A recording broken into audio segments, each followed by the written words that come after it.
আমি মোহাম্মদ মাহমুদ করিম। আমি ঢাকা বিশ্ববিদ্যালয়ের student, non formal and life time education, training শিক্ষা এবং জীবনমুখী শিক্ষার উপর পড়ালেখা করছি। এর আগে আরও 5টা বিশ্ববিদ্যালয়ে আমি পড়ে এসেছি। এটা 5ম বিশ্ববিদ্যালয় আমার, ঢাকা বিশ্ববিদ্যালয়। আমরা এখানে সমুদ্রের বিশালতা যেমন দেখছি, এই বিশালতার বিষয় নিয়ে আমাদের একটা চিন্তা চেতনা করা উচিত। সকল বাঙালি জাতি, সকল বাঙালি মানুষ সবাই আমাদেরকে একমত হওয়া উচিত এই মুহূর্তে দেশের স্বার্থে।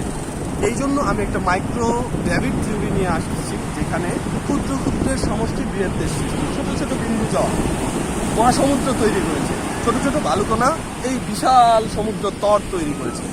ঠিক আমরা ছোট ছোট করে যদি 1 টাকা করে জমাই, তাহলে 1 টাকা করে দান করি, তাহলে গোটা বাংলাদেশের 20 কোটি মানুষ 20 কোটি টাকা একদিনে একটা বিশাল হাসপাতাল যেমন করা সম্ভব, তেমন আমরা সবাই যদি অর্থনৈতিকভাবে চিন্তা করি, সবাই অর্থকে জমিয়ে এক বিশাল পরিসর আমাদের দেশের জাতীয় রিজার্ভ বাড়াইতে পারি।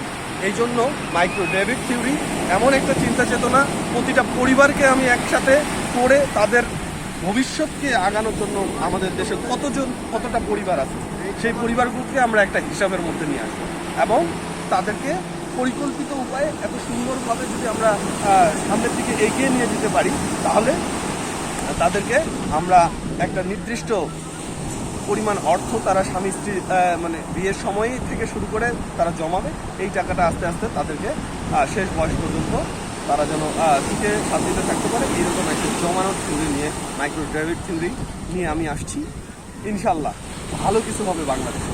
এই পরিকল্পনা নিয়ে, এই সমুদ্রের বিশালতার মতো আমরা সবাই বিশাল মানসিকতা নিয়ে দেশ ও দশের জন্য কাজ করা শুরু করি এবং অবশ্যই বাংলাদেশকে এগিয়ে নিয়ে যেতে পারবো ছাত্র সমাজ। ধন্যবাদ সবাই।